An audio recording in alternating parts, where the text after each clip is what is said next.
steel gears. It pulls you in and doesn't let go.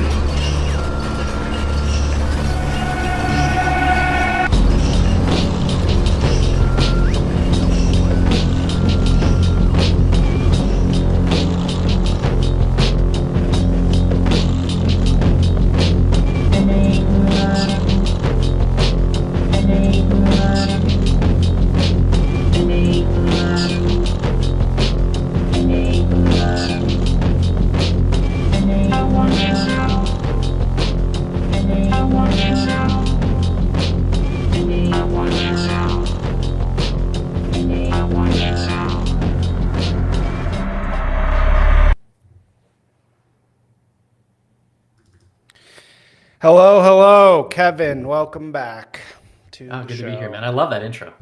Thanks, man. It was made by Dimes. Do you know Dimes? Yeah. Right on. Yeah, cool. I love Dimes. He's cool. He's one of the cooler guys around. Yeah. So you recently referred to all Jews as screenwriter Americans. Would you like to? Would you like to disavow? Unpack that? I was thinking of you. Good. What did you mean by that? Why are we screenwriter Americans? The America's storytellers, man. America's myth makers, dream weavers. Good save, man. Did you like that? Yeah. It's great. That's great. Yeah. No, it's fine. I am the anti-Semites are getting to me these days, though, man. It's really, bro. It's hard. It's hard to be. It's almost got me off the anti-Semitism, frankly.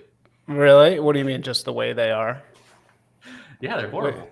Yeah, they're pretty bad, man. Well, they get very obsessed. I had a guy who worked with me who I hired have an anti-Semitic breakdown. It really got me shook. Oh, really man. Got me really shook. Yeah. It really, it was really upsetting. And it was like, dude, what the hell, man? Well, like you personally were sort of emblematic of some problems he had with the tribe. Well, this is what I get. Again, I tweeted today. It's like anti-Semites. The problem is they turn Jews into the thing that they're afraid of, and then the Jews become that thing, and then the Jews go too far, and then it's just an endless cycle, you know? And I've really tried to not be like that. You know, I've really tried to not. But then what I realize is I heard this guy, you know, look, everybody in our scene, we all kind of like, we signal to each other by saying inappropriate shit, right? That's just like how we roll. That's fine. Sure. That's how it should be. But he was always a little bit like that. And he had talked about some like prior employer also, you know, he had issues with them being Jewish. And I was like, it was all funny though, like whatever, it doesn't matter, ha ha ha. But then over time, he started doing a bad job at the job. And it just, then I noticed like the anti-Semitism got worse. And then he started kind of saying shit to me about it. And I was like, this is not cool. You know, like, don't like to talk about my heritage. You know, my fucking not Jewish side founded the fucking country. So what, that means it's canceled out because I'm, you know, like, no, that's not fair. So anyway, and then it just got worse and worse. And then he just had like you know, there was a long thing, and he had ultimately a meltdown. Like, Isaac is a, you know, Zog. And it's like, what the fuck, man?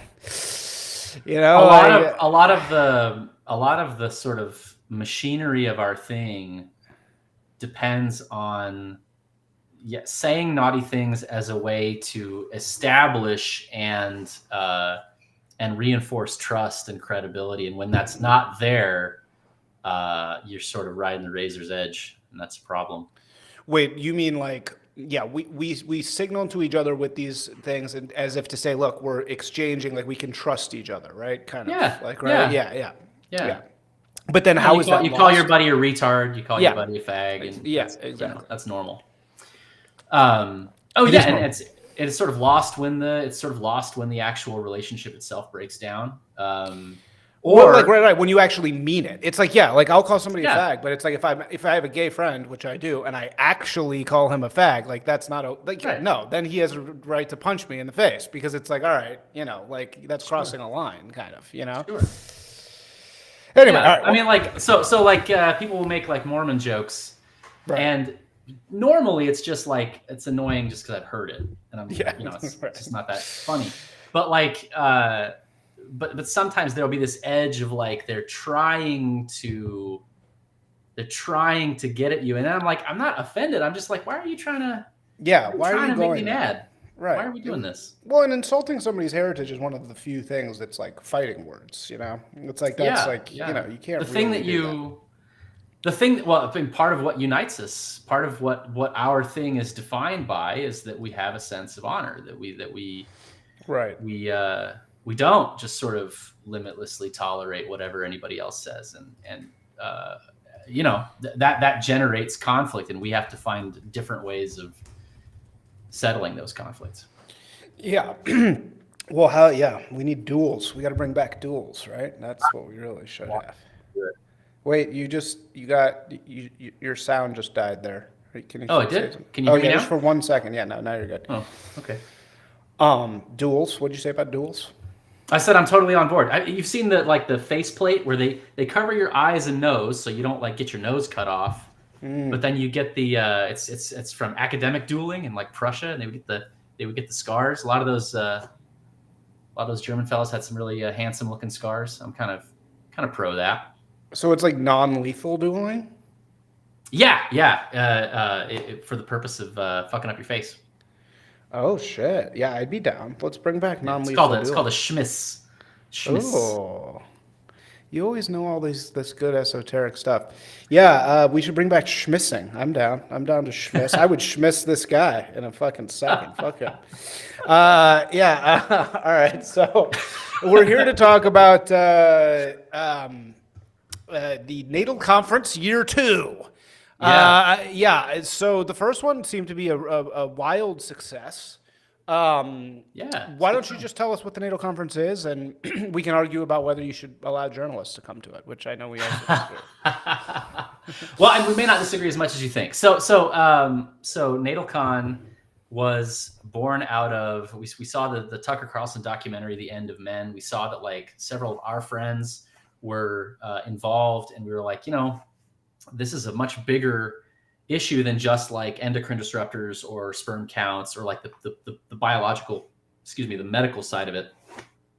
Like there's dating discourse, and you know why men and women increasingly can't stand each other, and you know what needs to be done about, you know, the fact that people can't form marriages, and that even when they have marriages they don't have very many kids, and like what this every step of the life cycle is sort of having trouble. And so we thought, let's get all those people together. And, we were kind of hoping for people like Tucker, people like Elon, people like, you know, some of these big names that have talked about this issue to sort of back us up and help us out. And in fact, back in April, Elon Musk took my tweet, my speech from I remember this. The last conference. Yeah.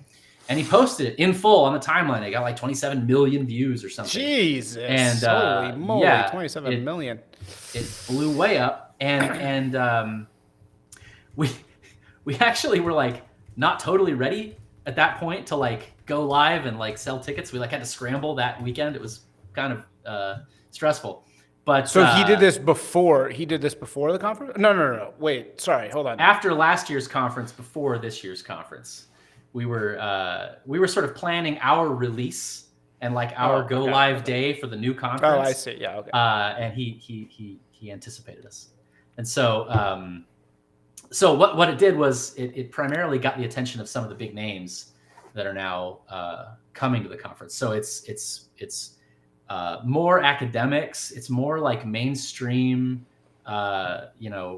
people with credentials that like everybody would recognize, which.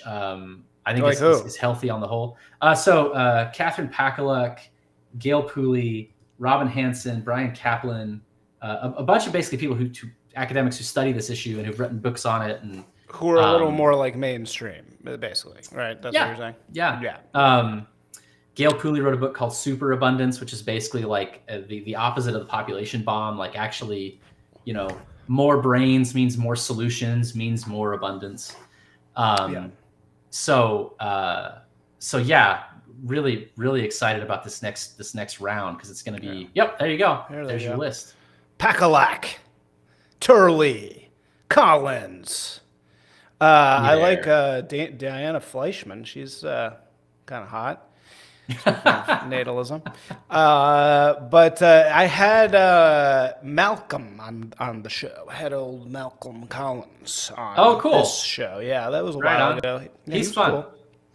Yeah, he's a cool guy. I liked him. He was drinking a beer, which I thought that added a little, a little one of the fellas. Spice. Yeah, one of the guys. He does remind me a little bit of the character of Don Cannelloni from SNL, that from the hilarious SNL thing. Remember the guy who holds his glasses and goes, I don't think I've seen that one. It's really good. Yeah, all right. So you got all kinds of people here. Robin Hanson. I feel I've heard that name before. Robin Hanson. Yeah, he's kind of a big deal in like the rationalist space. Oh, got it. Okay, you got the rationalists coming in. Jonathan Anomaly. I've heard of him as well. Oh, Balaji's in. Nice, good old Balaji. Okay, cool. Yeah, no, it's very cool. Oh, Carl Bennett. You got Sargon of Akkad coming in. Wow. Yeah. Oh, and our thing is off. That sucks. We'll fix that. Get your web design together over here. Come on. Sorry. All right, so kind of usual suspects, but yeah, like seeming to make a little bit more of an effort to like bridge over to some of these kind of more mainstream types, right? Which is good. That's what we should be doing, honestly. Yeah, trying to. Yeah. I mean, last year we tried Paul Ehrlich. We even tried some like explicitly left-wing left-wing pronatalists, and it was just it's in many cases, particularly last year, but even this year. There were academics who would be like, hey, I really like what you're doing. I just can't go out on a limb and be associated with this issue professionally right now, which I understand, but it really limits the conversation. Yeah. So, well, do you want that? Like, would you want to get some left-wing people in there? Like, if you could? Yeah. I mean, so for me, it's here's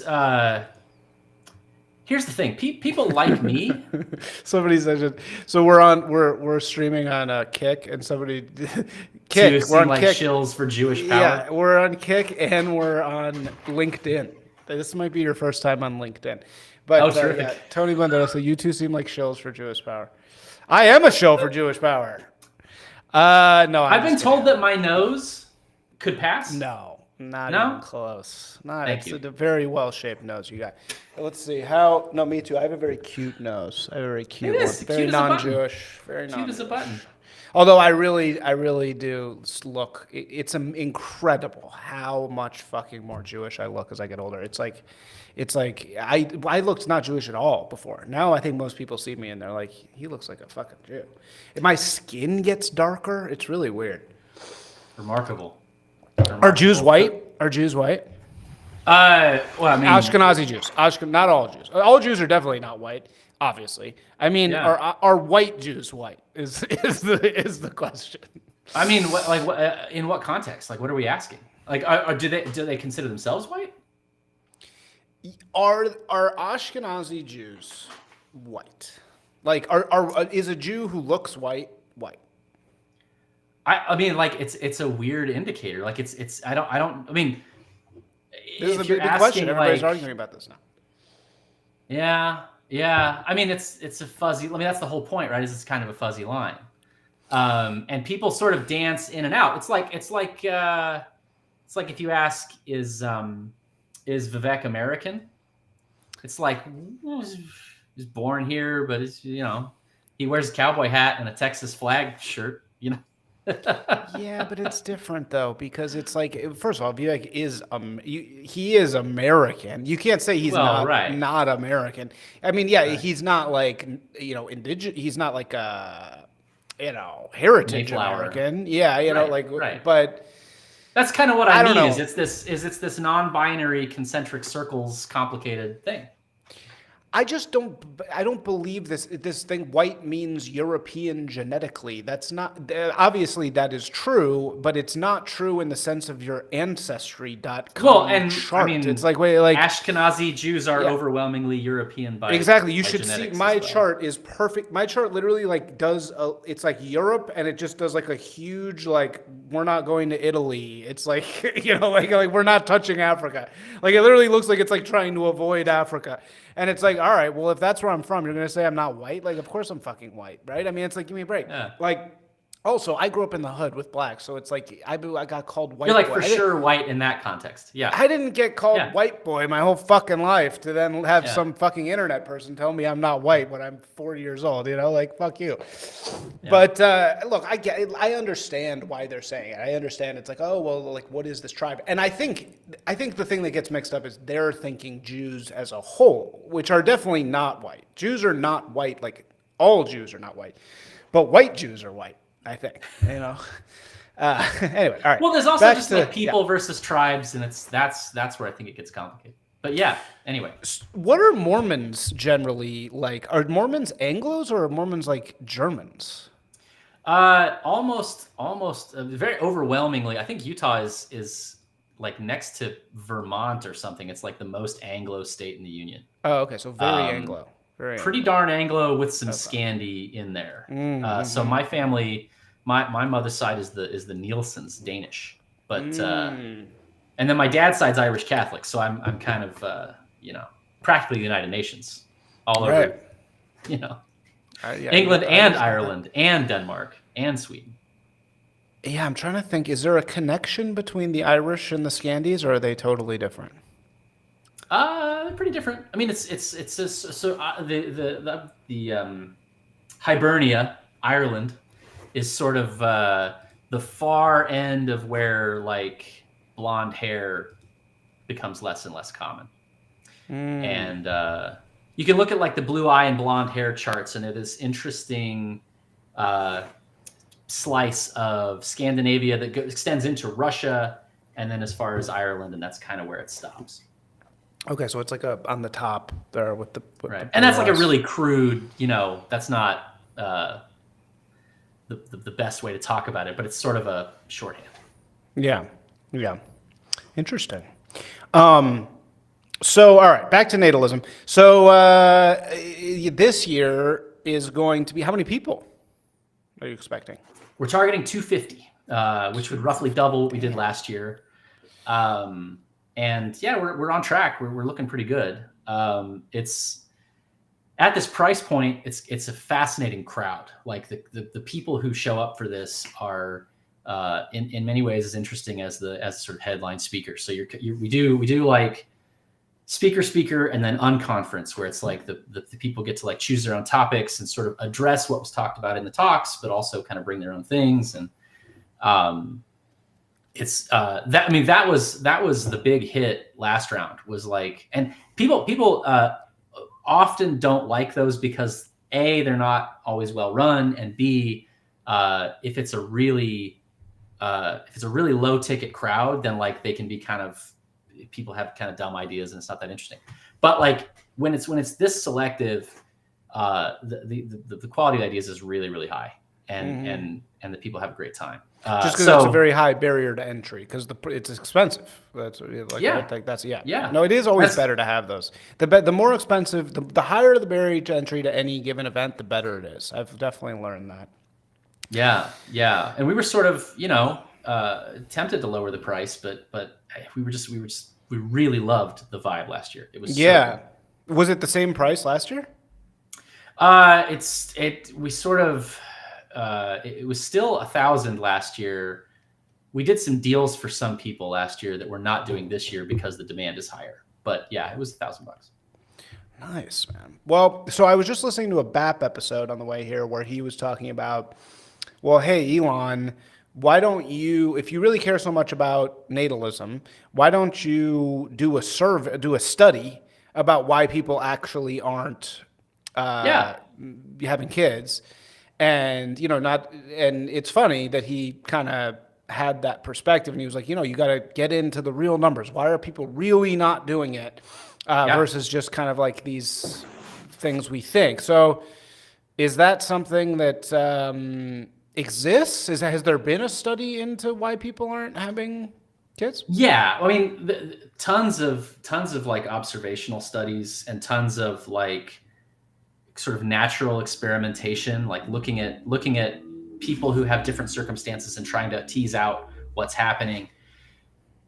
Asking people why they're not having kids is incredibly complicated, because people will generally give pretty unhelpful answers that are like, well, like themselves, they won't. They themselves will give bad answers. Yeah, right.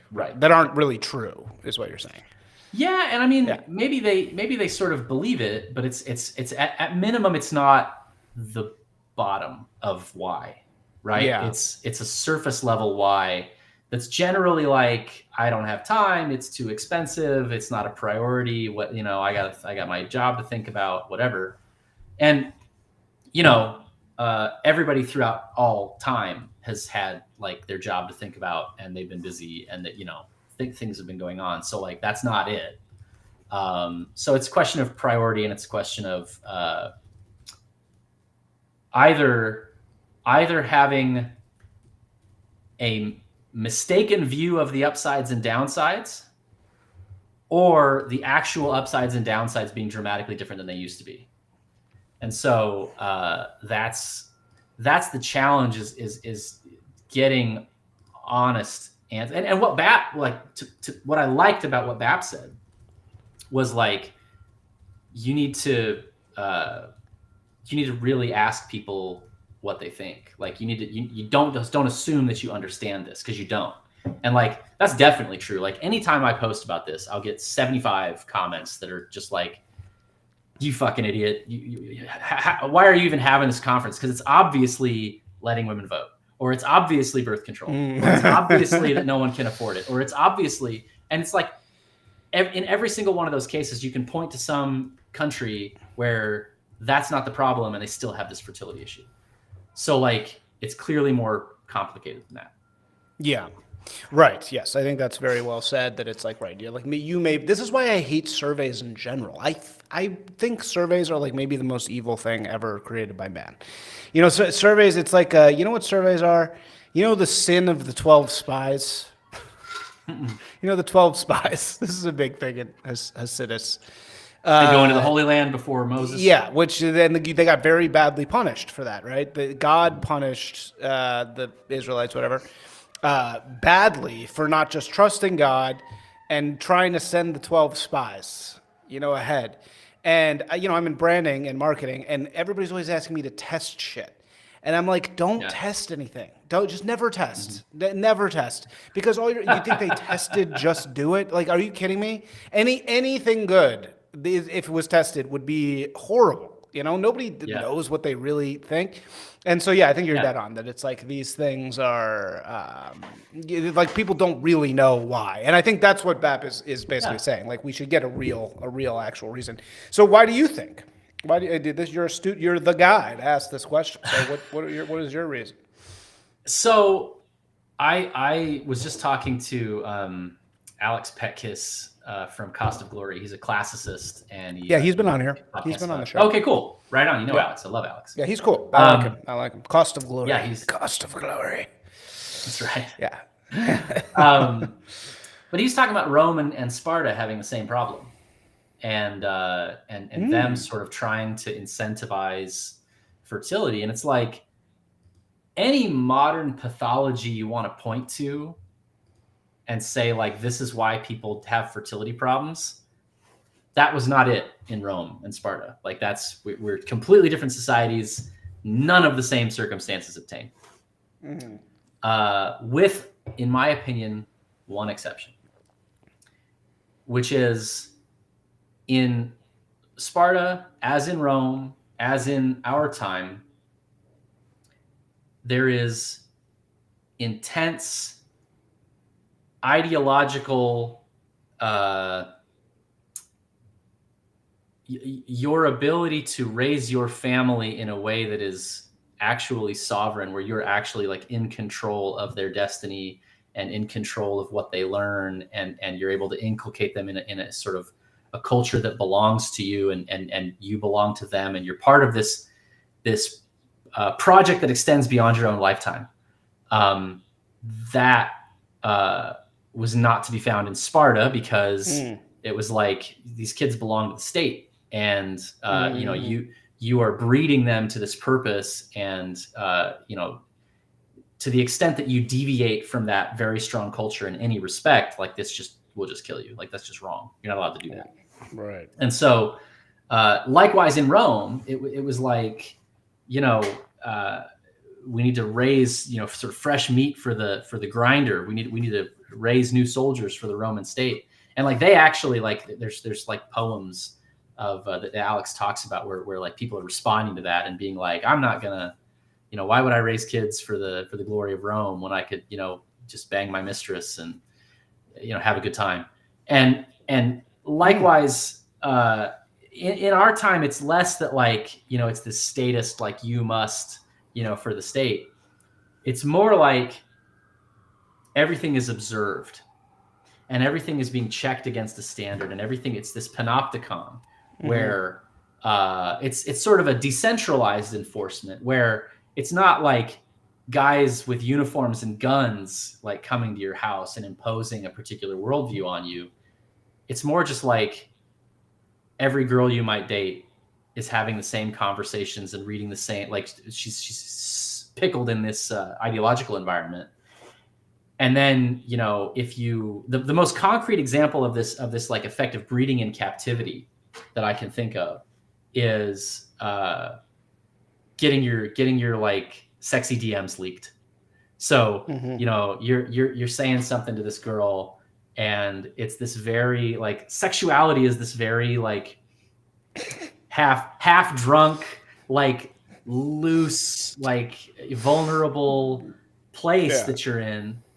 And the idea that at any moment she could, like, blast that to, like, God and everybody is a terrifying prospect. It really is terrifying. Remember Jeff Bezos, Mr. Jeff was like, I want to possess all of you right now. Yeah. And I was like, oh, Jeff. It's like, no, right. But it's like, hey, you know what? Like, that's like 13-year-old shit, but whatever, man. He deserves it. And yeah, no, you're completely right, man. It's like, it sucks that people, like, have to face that. They have to, it's the distinction between public and private is completely gone. And that's really bad. And I think it's no different. I think it's almost exactly the same as the panda that, like, won't breed from, like, behind glass with the cameras in the zoo situation. Like, I think it's exactly the same. Yeah, it's not just about the lack of privacy. It's about the total artificiality of the whole environment. And the observation and the invasiveness is part of that, but it's not the whole story. So that's my big picture, my explanation. But, like, to be clear, I'm hosting this conference because I don't think that I have the full picture, and I want to.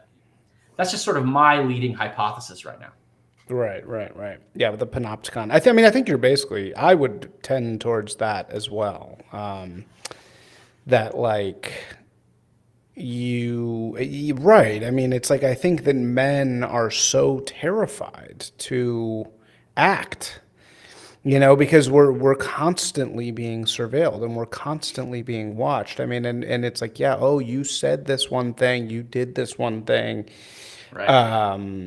And yeah, I mean, that's why you got to really give it to guys like to Pete Hegseth. Like, how the hell, like, he somehow, even in this environment, still had like 50 kids and like banged hella girls and like, just was like, fuck it, I don't care. It's like, like, it's really amazing because I agree. It's like, dude, I've been in, I came up in the Longhouse HR ultra corporified marketing world. Yeah. And I remember I had a job once where I'm trying to, like, be friends with my coworkers. I, like, commented on a girl's ponytail once, and it was like at the end of the day, it was like, oh, we need to have a meeting. Let's have a meeting. You really can't comment on people's appearance. Like that's like pretty weird. And it's like, yeah, like basically that's what men are facing all the time. They're just facing this like overwhelming.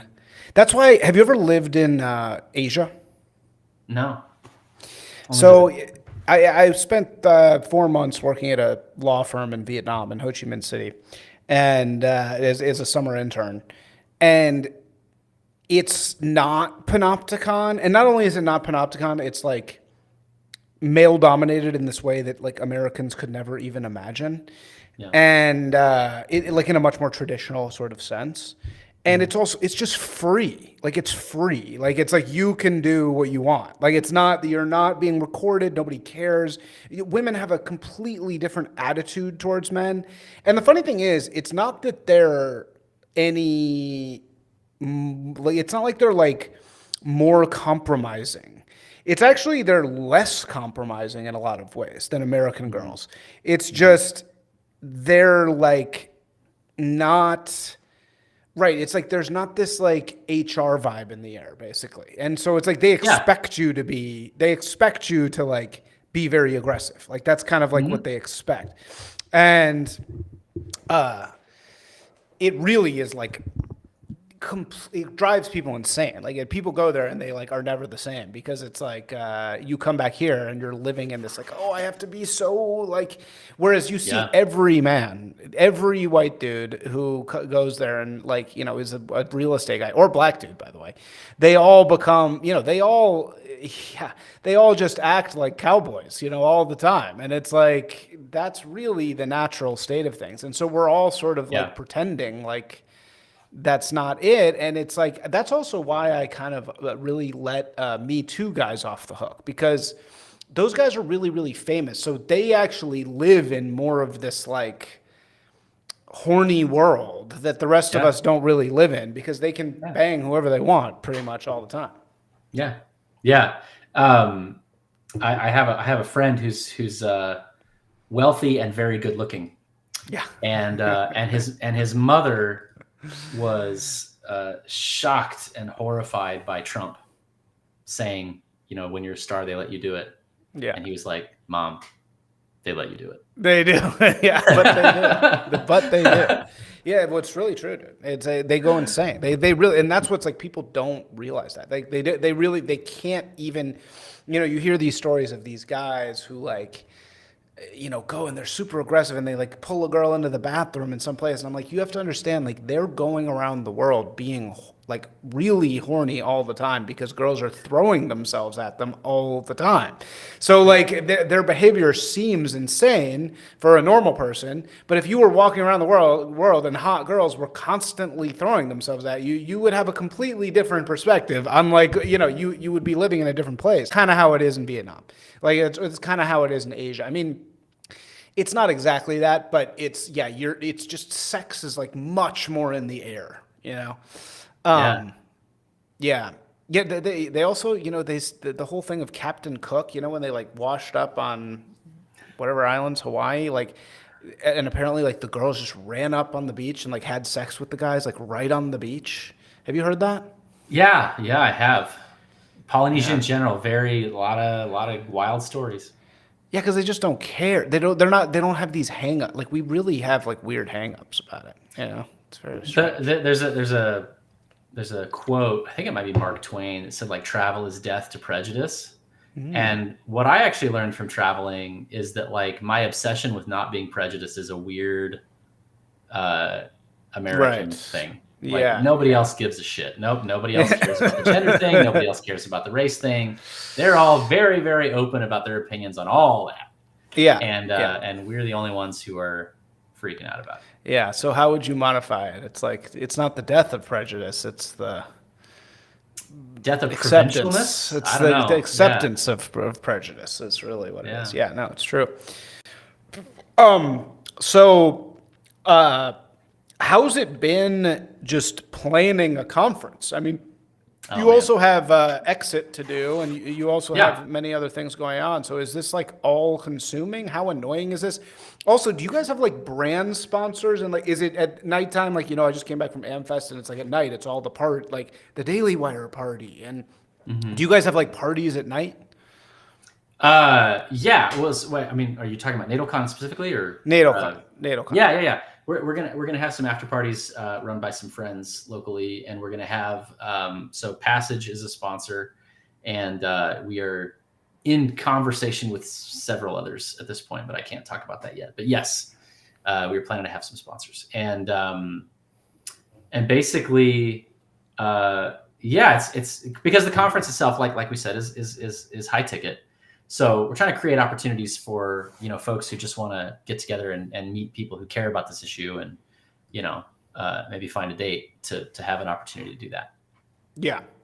Right. Well, that should be part of it, shouldn't it? Sure. Of course it should. And that's been part of the challenge of running it, is trying to be frank about that in a way that's that doesn't throw off the wrong vibes, like, because this is a good thing to do. It's good to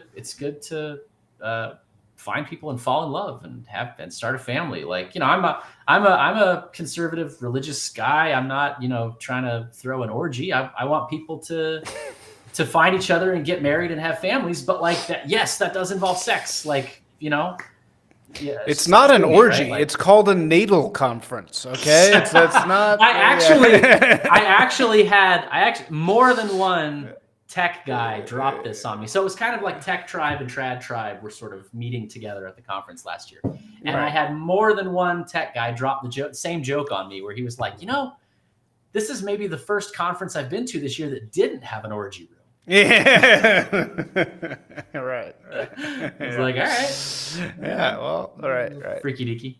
Yeah. But as far as like running it itself, man, great opportunities to have conversations. Like it's an excuse to talk to fantastic, fascinating people like yourself. But the organization, that's a challenge. Nobody makes money running events. It's primarily about the connections that we're building, and I've got great help. I've got tremendous people backing me up, both financially and organizationally, and helping make it happen. So very grateful for that. Yeah, no, it seems to be very successful. You've got me intrigued though. Now that you brought this up, what is your take on the whole polycule culture? Like, what do you think about the Silicon Valley? I guess I'd describe it as, so the elites have always had no sexual morals. I think that's just something throughout history. I don't know really why that is. I think it's because the women are willing, really. But so right, the higher you get up, the more you start running into these weird polycule things. What do you think about that? Is that anti-natal, or just doesn't matter, or what do you think? I think in the aggregate, it's clearly antenatal. I mean, number one, vast majority of these polycule people are not having kids.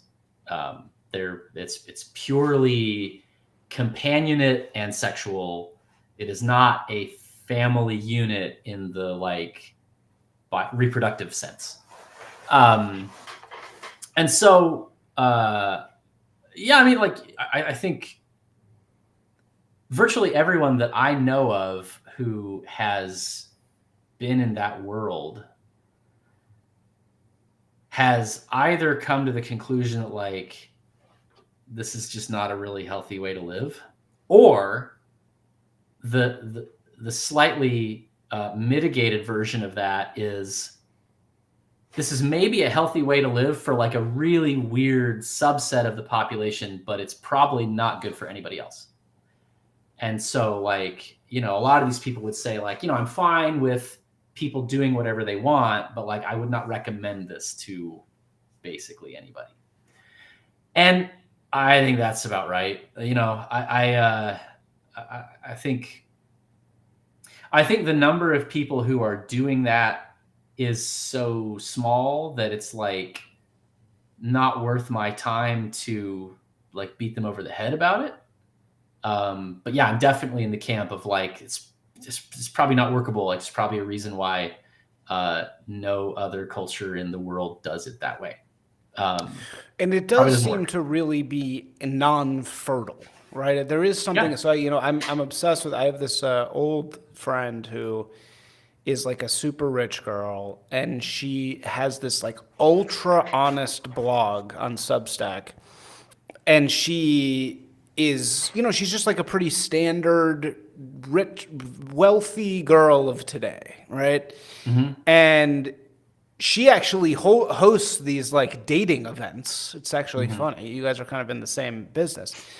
But it's like your total opposites. It's like she writes these like brutally honest Substacks about her experience, and they're always the same. It's always like she's like, yeah, I'm at some really fancy hotel. I'm at like, what are those really fancy hotels called? There's like a set of them. They have like an Indonesian name. They're called like Soweha. Anyway, she's always like, I'm at Soweha, Utah, or not, whatever. And I meet a guy with a beautiful man with tattoos and dreadlocks, and he comes over to me and he says, I'm poly, but my primary isn't with me. And I'm so into him, and we bang, and then the next morning, sure enough, the connection is lost, and he leaves, and I'm like, that guy's not poly. I'm like, he's not poly.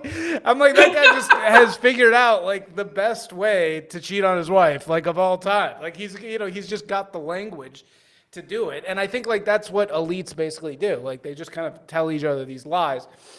And I'm not even sure. I mean, that guy may not even be married. Yeah, right. It's like who exactly? Like who? That guy may just be like. I mean, because I think that there's definitely like the janitor. He's like the janitor at the. No, because like frankly, like the level of attention that I got when I started wearing a ring was more than the attention I got when I did not have one. And it's like that's a real phenomenon. There's something about like social proof that like, oh, somebody likes him, Yeah, right. And sure. And so to be able to say like, I'm poly, but my partner isn't here. It's like, I'm a known quantity. I definitely my primary. I'm definitely already having sex, so yeah. So I wouldn't be surprised if that guy was. Not that it matters, but. Yeah, like not actually really. It's very like it's very non-sexual in a way. It's like it's very like there's something utilitarian. About it. Yeah. It's also just like it's just like people's relationship with their horniness seems so weird. It's like they think like, oh, well, I'm horny in a way that other people aren't horny. Like other people aren't as horny as I am. Like I'm really horny. Like they don't understand. They don't understand how horny I am. So like I need a special situation. I need a pass. Right. And it's like, no, everybody is the same.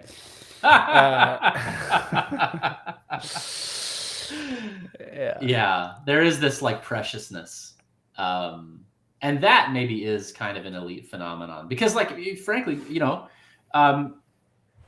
it actually is the case that, like, if you're really smart, you can make a lot of dumb decisions by doing what the average person is supposed to do. And because a lot of those answers, like, actually don't work for you. Like, I spent 6 years as, like, a government finance drone.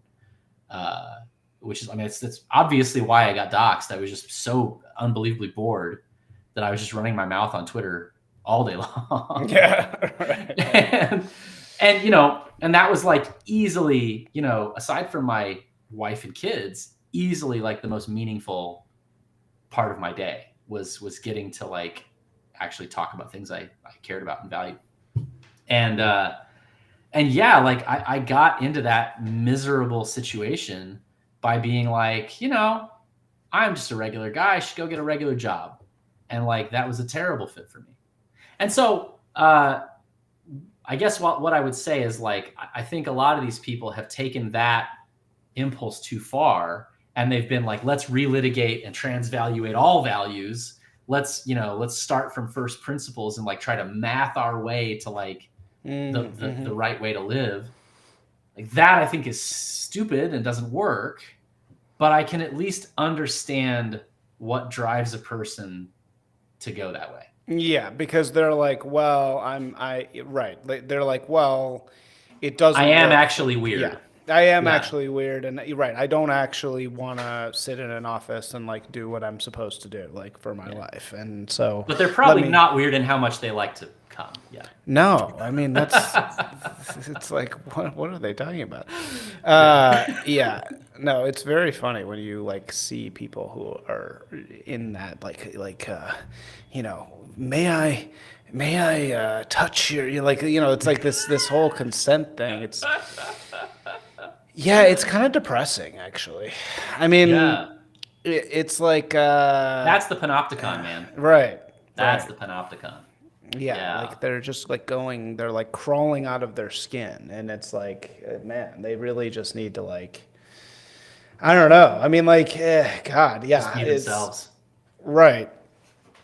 I mean, even now thankfully it seems like sort of Me Too culture is not really working anymore. It's like they went after Huberman. And it didn't seem like it made any difference. Like it was like no one cared. Like it was like, all right, you tried to cancel Huberman for like consensually having girlfriends. Like it didn't. I don't know. Yeah, I think what has happened there, and this is something that I think ramifies to what we're doing at Exit.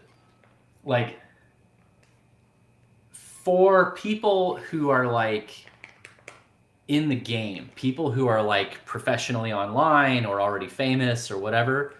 Cancellation is like a solved problem because there's this alternative ecosystem has already developed where those people can get their content out. They can still make a living. Like they're not actually economically dependent on like, some blue hair at the New York Times liking them.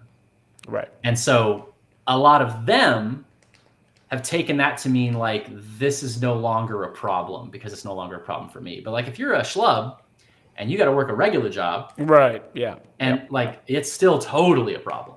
Totally. And and there is no alternative for you. You got to kind of stay on the rails.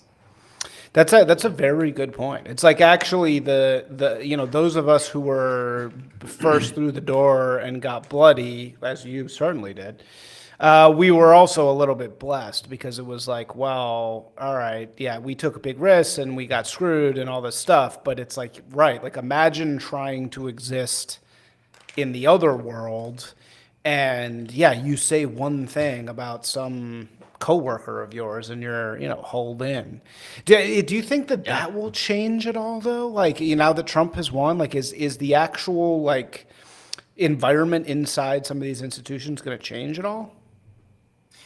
Well, I think number one, it will depend on how hard he actually wins. That's still to be determined. Like we haven't won. Like that's the march through the institutions has to actually happen. Okay. Is that what's happening now though? With like USAID, all the cuts that are happening, is that happening or no? I don't have any special insight. From what I see on the outside, it looks like it. But that's still taking time. I mean, fundamentally, you have to understand that like it's not about like popular outrage. Like cancel culture was never about like enough people get mad at you on the internet and then they have to fire you, like because it's bad for their corporate public. That's what they said, but that wasn't. That's what they said. Why. Yeah, that's not what it was. It was always a Antifa journalist, usually with ties to intelligence, produces a dossier on you. They publish that dossier, and that is used as the pretext to deliver that information to your HR department. And the HR department's objective is not to like they don't care. It's not about PR. Like HR is not PR. They're different teams. Totally. The objective of HR is to prevent an internal lawsuit. And if you are the type of person who creates that kind of risk, or it can even be plausibly determined like that you might be, it's like so suppose I don't get fired from my old job. 6 months later, one of my trans coworkers says, Kevin was rude to me. It's because he's got this, he's creating a hostile work environment because he's got these bad opinions. And guess what, big company? They tried to expose him for this, and you heard about it. It went into the records in your HR department, and you didn't do anything. And so now I'm going to stick my hand in your pocket because it's not him creating a hostile work environment. You create it. You're allowing it. Right. Yeah. Right. And so, somebody was able to reach into Elon's pocket for $137 million. Really? Yeah. For basically it was a black guy on I think the Tesla production line who was called the N-word by another black guy on the production line. Oh my God. But because it was, I think this was California. It was a blue jurisdiction, and they were like, we want to stick it to this guy, so they were able to run that all the way up the chain. Holy shit! $137 million. Yeah, and I don't know how it landed. I don't know if there was a settlement or something. But you think about if you create a system in which individual employees are incentivized to that amount of money to find a problem, they're going to find a problem. Yeah. Indisputably, obviously. So it ends up being essentially this apparatus of political officers and essentially speech control inside each corporation. You're right. And then that's what HR actually is. And you're totally right about they always say this thing of the public, we can't, this will look bad. And it's like, no, it has nothing to do with that at all. Yeah. Well, so right. So how do you the total number of people who saw my docs, period, was like a couple hundred. Yeah. It was not a groundswell of popular outrage, right? Right. Yeah, so it's like, that's in my world they call that brand safety, and brand safety is this excuse they use to, say, oh well, we don't want to appear next to this bad content, but that's actually not really why they're doing it. And you could find, if that were actually the way that it worked, then the minute Bud Light released the Dolan trans thing, Youngling would have been like, we're the alpha Chad here. Come drink our beer. That's not how it works. It is not an actual marketplace of ideas. It's an ideological cartel explicitly subsidized by the state. And it's subsidized by way of these lawsuits. Yeah, wow. But it's by way of the lawsuits and obviously by USAID, AID, and all these other patronage things. But it's also, to me, the thing, nothing will change. And this is why I worry about, and we can end with this because I know you got to go, but nothing will change until we work on the internal immune system to the point where somebody inside can say, somebody had a great thread about Pitchfork the other day, right? 2013, Pitchfork, it's all a bunch of white guys. They become the absolute best, rock reviewers ever. And, the Pitchfork is named after an assassin because they want to assassinate, bad music guys, but it's all white guys in Brooklyn. Yeah. And then Pooja Patel shows up at the door at 2013 and starts just being like, well, why isn't there more female women of color reviewers? Why doesn't there people who look like me here? And why don't we do more reviews of Kendrick Lamar, because he looks a little more like me? And that type of white guy, they do not have the immune system to say, fuck you, Pooja Patel, get the hell out of my office. And this is what I'm worried about with our guys. Because I'm worried that our guys are now becoming that same thing. You have to have people that are disagreeable enough that they're going to say, no, Yeah. No, just because you're a woman or a person of color or whatever you gay doesn't mean that you now get to have your based TV show. You know, it's like I don't know. So that's my fear of where we're going. Yeah. I mean, ultimately, anything that wins. I think Zero HP had this point that like anything that wins is going to end up being sort of popularized and staffed by morons. Like whatever exactly. You're pitching, it has to be robust to like being run by morons. Right. But exactly. But I do think that like this inevitable current, this tide toward being like kind of fake and gay, that's state power. That's not an organic emergent phenomenon, except insofar as the state itself is sort of run by some big picture processes. But like if we can win there and we can make it not illegal, like it's currently illegal to choose who you want to work with, choose who you want to live with. Which is insane. Right. If you can fix that, then I think you will have, you'll still have hall monitors and you'll still have scolds and but it'll be in all sorts of different directions in different subcultures, and you'll be able to pick.